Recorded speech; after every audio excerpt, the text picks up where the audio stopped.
친동성애주의자들은 이런 본문들을 근거로 해서 소돔성을 멸망으로 이끈 죄는 사회적 약자를 돌보지 않은 죄 하나 때문이다, 그렇게 결론을 내립니다.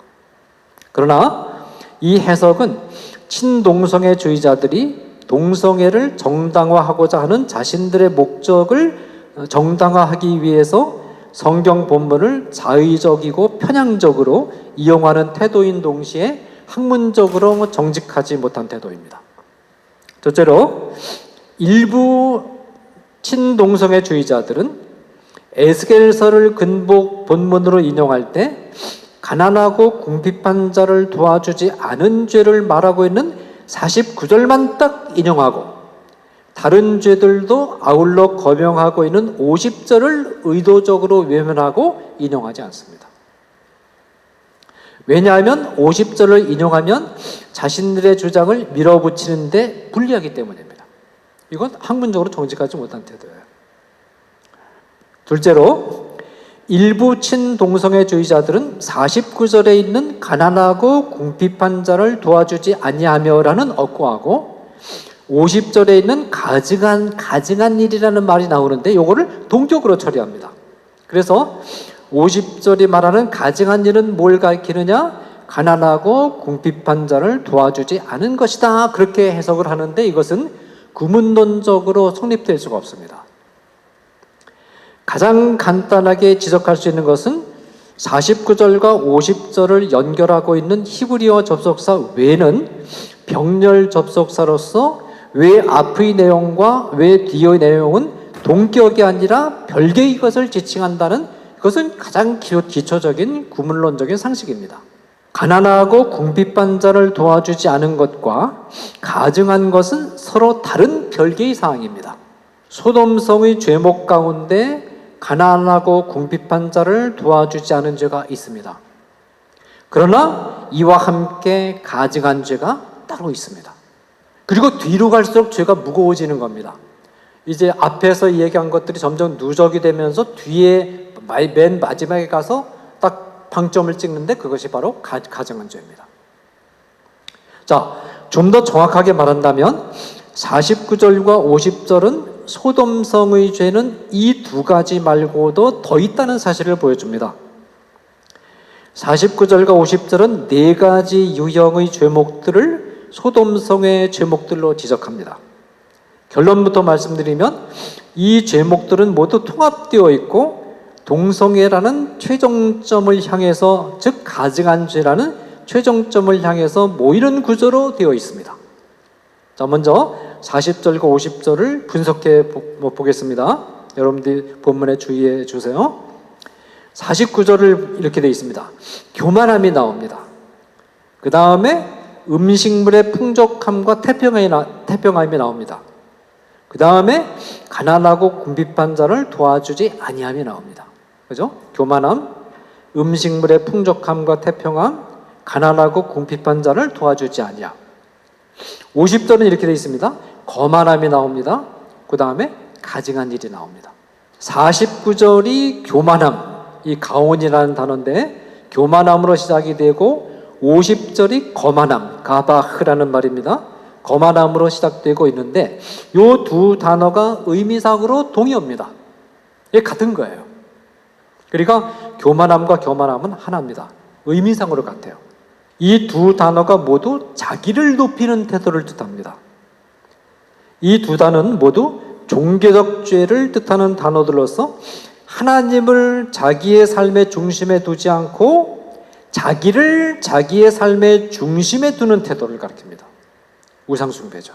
하나님이 세우신 법을 따르지 않고 자기 스스로가 고안해낸 법을 따르는 태도입니다. 하나님이 세우신 이성애적인 질서를 따르지 않고 자기가 머릿속에서 고안해낸 동성애적인 질서를 따르는 것, 젠더적인 질서를 따르는 것, 그것이 바로 자기를 높이는 태도입니다. 이 교만함이나 거만함은 종교적인 죄로서 우상숭배, 하나님 대신에 인간을 두는 태도, 인간의 법을 두는 태도를 가리킵니다. 이처럼 자기를 숭배하고 하나님의 법 대신에 자기의 법을 따르는 수직적인 종교의 죄를 범하면 필연적으로 수평적인 인간관계도 왜곡될 수밖에 없다라는 겁니다. 이것이 본문이 말하는 거예요. 49절은 왜곡된 인간관계들 가운데 돈과 관련된 사회 경제적인 죄가 나타남을 말하고 있고, 그렇죠? 그 하나님을 버리면 그 다음에 돈에 있어서 문제가 생깁니다. 50절은 성과 관련된 죄가 나타나고 있음을 말하고 있습니다.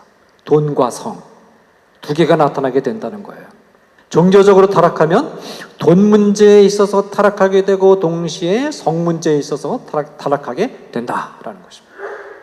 49절은 종교적으로 타락한 이스라엘 백성들에게 나타난 돈과 관련된 사회 경제적 죄목으로서 두 가지를 예시하고 있습니다. 하나는 음식물의 풍족함과 태평함입니다.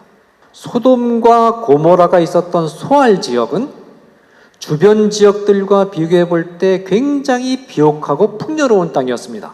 아브라함과 롯이 양떼를 위한 목초지 문제로 갈등을 겪다가 갈라설 때 롯이 미련 없이 아브라함을 떠나서 선택할 만큼 물이 넉넉해서 여호와의 동산 같고 애굽 땅과 같은 땅이었다. 그렇게 창세기 13장 10절이 말합니다. 지금 이제 멸망한 뒤에 그 폐허가 됐지만 그 전에는 굉장히 비옥한 지역이었습니다. 이 지역 사람들은 풍요로운 땅으로부터 얻은 부를 가지고 자신들의 이기적인 탐욕을 충족시키는 사치스러운 생활에 빠져 있었습니다. 이 소돔과 고모라는 그 당시에 산물과 무역의 중심지였습니다. 굉장히 잘 살았습니다. 부자 동네였습니다. 자, 소돔성 인근 지역 사람들은 이처럼 비옥한 땅에서 풍부한 산물을 얻었으면 그것을 가지고 가난하고 궁핍한 자들을 돌보아야 마땅했습니다. 그러나 탐욕에 물든 부자들이 항상 그러듯이 이들은 수존노가 되어서 가난하고 궁핍한 자를 돌보지 않았습니다. 그래서 음식물의 풍족함과 태평함 다음에 가난하고 궁핍한 자를 돌보지 않음이 나오는 것입니다. 이 돈이라는 것이 참 신기해서 돈이 많이 들어오면 들어올수록 그 돈을 가지고 할 수 있는 일들의 종류도 늘어나게 되어 있습니다. 돈이 남는 법 없어요. 들어오는 돈의 액수보다 할 수 있는 일들의 종류가 항상 더 빠른 속도로 그리고 더 많이 늘어나게 되어 있습니다. 돈 벌어 보시는 분들 다 아실 겁니다. 이때 마음을 어떻게 가지는가가 중요합니다. 늘어나는 재산을 바른 일에 쓰겠다고 결심하면 바른 일의 가짓수가 거의 무한대로 늘어나서 바른 일에 제대로 쓰기 위해서 한층 더 절약하게 됩니다. 예컨대 가난한 사람들을 돕겠다는 마음을 가지고 주위를 바라보면 도와야 될 가난한 사람들이 너무나 많고 들어오는 돈은 적어서 절약하지 않을 수 없게 됩니다. 이 때문에 사람들을 많이 돕고 좋은 일에 헌신하는 부자들이 개인적으로는 철저한 절약 생활을 하는 것입니다.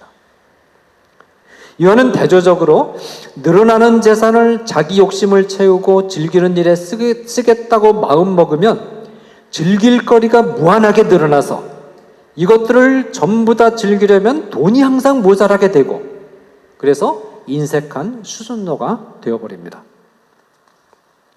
이 부자는 즐길 거리를 위해서는 돈을 펑펑 쓰지만 의미 있는 일에는 깍쟁이가 됩니다. 자, 예를 들어서 소나타를 타다가 돈을 좀 벌어서 벤츠를 샀다고 가정해 봅시다. 벤츠 한 대를 구입하는 예산만 딱 늘어나는 것이 아닙니다. 소나타를 타고 다닐 때는 수리 비용도 저렴하고 배고프면 분식집에 들어가서 싼 것을 사 먹어도 마음이 편하고 소나타를 타고는 고급 골프장이나 초호화 카지노에는 쪽팔려가지고 들어갈 수가 없습니다. 제가 그 청신대학 신학대학원에 다닐 때 여학생 지도교수를 했거든요.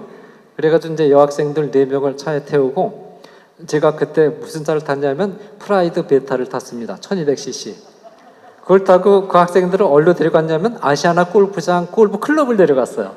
거기 그 산에 굉장히 잘 내놓았거든요. 그걸 구경시켜 주려고. 가는데 프라이드 베타는 제 차 한 대밖에 없어서 그래도 이제 저는 당당하게 다 구경시켜주고 내려왔거든요. 네, 이제 그런 꼴이 되는 것입니다.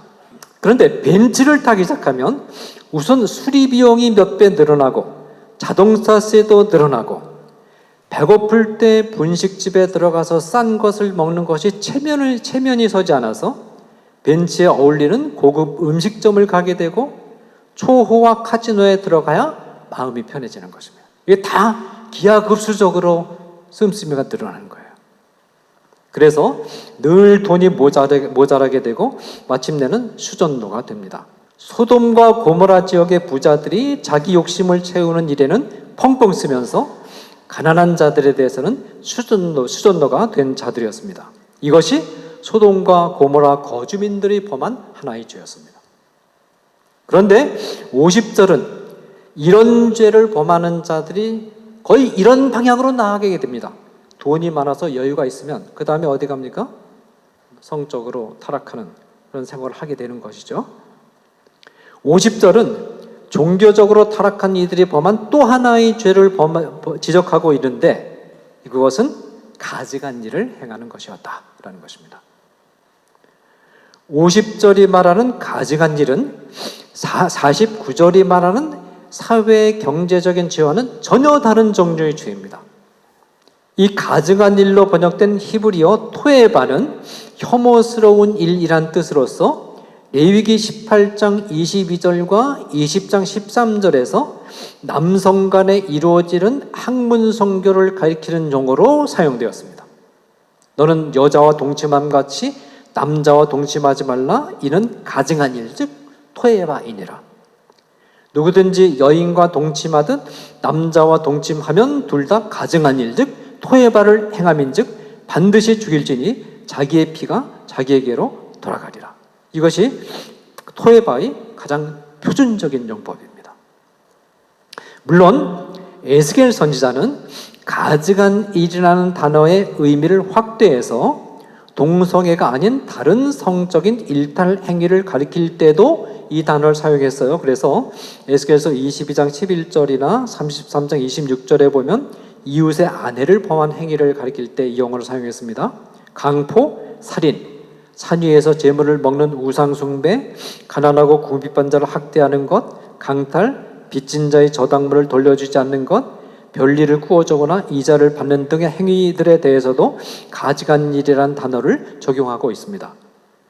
에스겔서 18장 10절에서 13절. 그러나 에스겔서 16장 49절과 50절의 문맥에서는 가난하고 궁핍한 죄는 별개의 사건으로 언급되어 있기 때문에 가증한 일은 가난하고 궁핍한 죄와는 다른 죄가 분명합니다. 게다가 이미 지적한 것처럼 49절과 50절은 병렬 접속사로 연결되어 있어서 접속사 앞에 있는 내용, 즉 가난하고 궁핍한 자를 도와주지 않은 죄와 접속사 뒤에 있는 내용, 가증한 일을 동격으로 처리할 수가 없습니다. 더욱이 본문은 소돔 멸망 사건을 다루고 있습니다. 이런 점 등을 고려할 때 에스겔 선지자는 소돔 멸망 사건을 레위기의 율법의 빛 안에서 해석하고 있다고 하는 것이 가장 표준적인 정통적인 본문에 대한 해석입니다. 넷째로 친동성애주의자들은 이사야서 1장 7절에서 17절에서 이사야가 소돔의 관원들에 빗대어 유다의 관원들의 죄를 지적할 때 가난한 자 등을 학대하는 사회경제적 죄는 지적했지만 동성애를 죄로 지적하지 않았다는 점을 들어서 동성애가 소돔섬 멸망의 원인이 될 수 없다는 주장을 전개했습니다. 그러나 이사야 1장에 동성애를 소돔의 죄로 열거하지 않았다는 사실은 소돔성 남자들이 동성애를 행하지 않았다는 것을 반드시 의미하는 것은 아닙니다. 이사야는 소돔성 남자의 동성애를 행했는지 행하지 않았는지에 대해서는 이야기를 안 하고 있을 뿐입니다. 이야기 안 하고 있다고 해서 아니다 그렇게 말할 수 없는 것입니다. 이사야가 소돔성 사람들의 죄악을 모두 남김없이 열거한 것은 아니고 이사야에서는 자기 머릿속에 떠오르는 대로 떠오르는 몇 가지만 얘기하는 것뿐이에요. 많은 것 중에서 그 몇 가지만 얘기했다고 해서 다른 것은 일어나지 않았다 그렇게 볼 수는 없는 거거든요. 이사야서에 사회경제적 죄만 나오고 동성애에 대한 언급이 나오지 않으니까 동성애는 소돔성의 죄가 아니라는 논리를 따르게 되면 소돔성 멸망의 죄로서 성적인 일탈 행위만을 언급한 다른 성경을 읽을 때는 가난한 자를 학대한 사회경제적 죄는 소돔성의 죄가 아니라는 결론을 내려야 되는 그런 모순에 빠지게 됩니다. 예컨대 유다서 7절은 소돔성 멸망의 원인이 음란한 행동 때문이며 다른 육체를 따라간 행동 때문이라고만 말할 뿐 가난한 자를 학대한 죄를 거론하지 않습니다. 그러면 이거 볼 때는 가난하고 유다서 읽을 때는 가난하고 궁핍한 자를 학대한 죄는 소돔성의 죄가 아니다. 그렇게 얘기해야 되잖아요. 자, 그래 본문에 유다서 7절에서 말하는 육체, 이 사륵스라는 단어는 문맥상 성적 욕구를 뜻하는 것입니다. 다른 육체는 뭐냐면 다른 성적인 욕구라는 뜻입니다. 다른 성적인 욕구는 하나님이 정해주신 이성애적인 욕구가 아닌 동성을 향한 욕구를 뜻하는 것입니다. 이게 자연스러운 해석이에요. 유다서 7절은 소돔성의 멸망이 따라서 동성애 때문임을 분명히 합니다. 베드로후서 2장 6절에서 10절에서는 소돔성의 멸망이 무법한 자들의 음란한 행실이라고 얘기하고 있고 육체를 따라 더러운 정욕 가운데서 행함 때문임을 분명히 합니다. 이 무법한 자들은 하나님의 법을 따르지 않는 자들을 뜻하는데 하나님이 설정하신 이성애의 법을 따르지 않고 동성애의 법을 따르는 것을 함의하고 있으며 또한 이들의 행동을 더러운 정욕이라고 강한 어조로 표현한 대상으로는 동성애가 가장 적합하다라는 것입니다.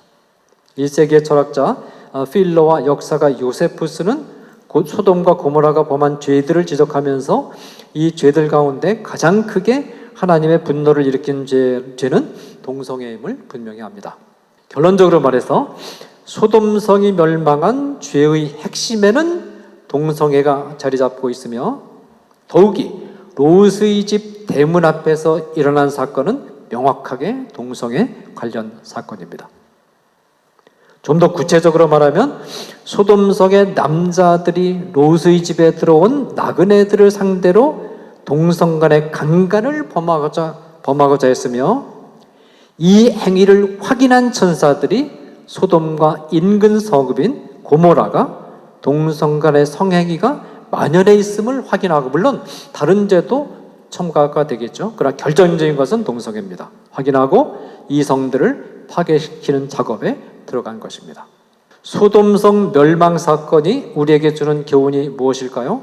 자, 소돔성은 이방인들로 구성된 작은 도시국가였습니다. 크기는 작아도 소돔은 하나의 국가였습니다. 이방 국가인 소돔성이 동성애가 편만한 국가가 되었고 이 때문에 멸망했다는 사실은 오늘날 한국이라는 국가가 동성애를 정당화하는 국가로 전락한다면 소돔성에 밟았던 전철을 밟을 수 있음을 경고하고 있습니다. 소돔성은 하나님으로부터 불의 심판을 받아서 멸망했는데 원래 불의 심판은 종말의 날에 세상을 심판하시는 방법으로 하나님이 유보해 두신 심판의 방법입니다.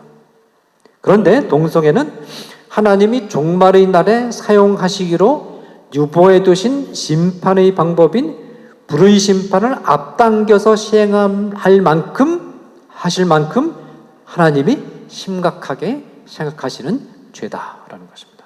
바로 이것이 대한민국이라는 국가가 동성애를 합법화하고자 하는 시도를 집요하게 추진하는 것을 막기 위해서 우리가 사력을 다해서 싸워야 하는 이유입니다.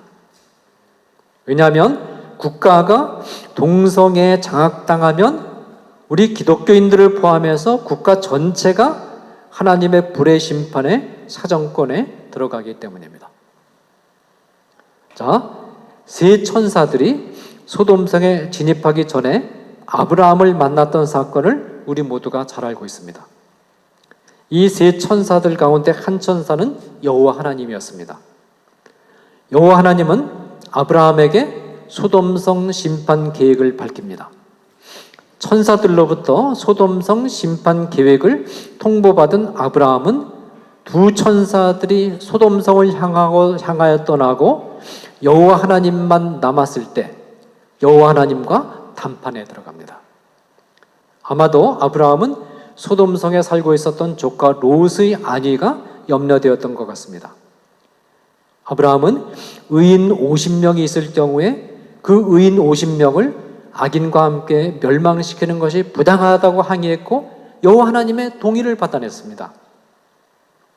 소돔성에서 의인 50명을 발견할 자신이 없었던 아브라함은 45명, 30명, 20명, 10명까지 의인의 숫자를 낮추었는데 마침내는 의인 10명이 있으면 소돔성을 멸망시키지 않으시겠다는 약속을 받아냈습니다. 더 이상은 너무 얼굴이 뜨거워서 말씀을 못 드렸던 것 같습니다. 거기서 스탑을 했습니다. 소돔성에 의인 10명만 있었다면 소돔성은 의인 10명 때문에 멸망을 피할 수 있었습니다. 소돔성이 멸망한 이유는 의인 10명이 없었기 때문입니다. 소돔성 안에는 하나님을 믿지 않은 사람들이 동성애를 많이 행했기 때문에 멸망한 것이라기보다는 소돔성 안에 그 동성애를 비판하고 지적할 수 있는 의인 10명이 없는 것 때문에 소돔성이 멸망한 것입니다. 이거 굉장히 중요한 시사입니다. 이 말을 좀 더 구체적으로 말하면 동성애를 명확하게 반대하고 선지자적 입장에서 비판하는 하나님의 사람 10명이 소돔성에 있었다면 소돔성의 멸망을 막을 수 있었다는 것입니다. 하나님은 대한민국에 믿지 않는 국민들, 정부 당국자들, 국회의원들, 법조인들, 언론인들, 동성애자들이나 친동성애자들, 국민들이 동성애에 대해서 어떤 태도를 취하고 어떤 정책을 취하는가에 관심을 가지기에 앞서서 교회와 그리스도인들이 동성애에 대해서 어떤 태도를 취하는가 하시는 것을 훨씬 더 중요하게 보십니다. 이게 관건입니다. 하나님이 이렇게 묻습니다. 그래, 믿지 않는 저 사람들은 그렇다 치고 믿지 않으니까 뭐 짓을 못하겠어? 동성애에 대해서 하나님의 백성이라고 자부하는 너희들의 입장은 뭐냐? 이걸 하나님이 물으시는 겁니다. 그래서 동성애에 찬성하는 넌 크리스찬들이 많이 있어도 의인 10명에 해당되는 하나님의 백성들이 분명한 입장을 갖고 있으면 하나님이 그인들을 살리기 위해서라도 그인들의 낯을 봐서라도 나라를 멸망시키지 않는다는 겁니다. 한국교회의 전체적인 규모에 비교해 볼 때 책임 있는 숫자의 교회와 기독교인들, 하나님이 보셨을 때 이 정도면 소돔 안에 있는 의인 10명으로 간주해 줄 수 있겠다는 숫자의 교회와 기독교인들이 동성애에 대한 성경의 가르침을 타협함이 없이 견지한다면 이들 때문에라도 하나님은 대한민국에 내리는 심판을 유보하시고 대한민국을 살려주실 것입니다. 그러나 이 숫자가 없으면 대한민국은 바로 하나님의 사정권에 들어가게 될 것입니다. 넌 크리스찬이 동성애를 하든 안 하든 그것은 대한민국의 운명을 우리가 대한민국 국민으로 있는 한 하나님의 백성들이 있는 한 그것이 결정하는 것이 아닙니다. 너희가 어떻게 생각하느냐 이게 결정하는 겁니다.